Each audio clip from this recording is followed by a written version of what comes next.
প্রতি বছর আমার বার্থডেটা কোনো না কোনোভাবে স্পেশাল হয়েই ওঠে। আর এটা শুধুমাত্র আমার এই বরটার জন্য।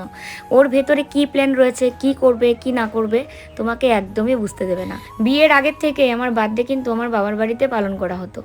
কেক কাটা থেকে শুরু করে মানুষজনকে খাওয়ানো, মানে ছোটোবেলার কথা বলছি, এবং বড় হয়েও কিন্তু কেক কাটা হতো। শুধু আমার নয়, আমার দাদা, আমার দুজনেরই। তো বিয়ের পরে এসে আমার বর আমার বার্থডে এরকমভাবে সেলিব্রেট করে। তো আমাকে বলছিল চলো একটু হোটেলে কিছু খাই, খিদে পেয়েছে বলে আমাকে একটা মলে নিয়ে আসলো। এটা হচ্ছে ফোরাম মল। তো এইখানে এসে তারপরে পিৎজা অর্ডার করলো, আর তার সাথে হচ্ছে দার্জিলিং মোমো। তো খেয়ে দিয়ে তারপরে আমরা কিন্তু বাড়ি চলে এসেছি।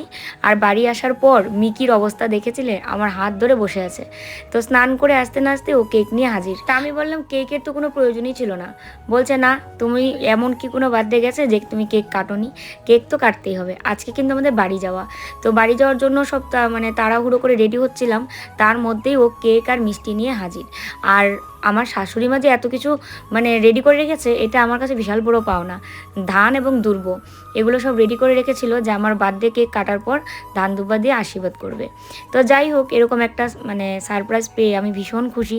আর প্রতিটা মেয়েই মনে হয় বিয়ের পর শ্বশুরবাড়িতে এরকম কিছু সারপ্রাইজে আশা করে, কারণ একটা মেয়ে বাপের বাড়িতে যেরকম আদর ভালোবাসা পায়, তেমনি এটাও আশা রাখে যে বিয়ের পর শ্বশুরবাড়িতেও পাবে।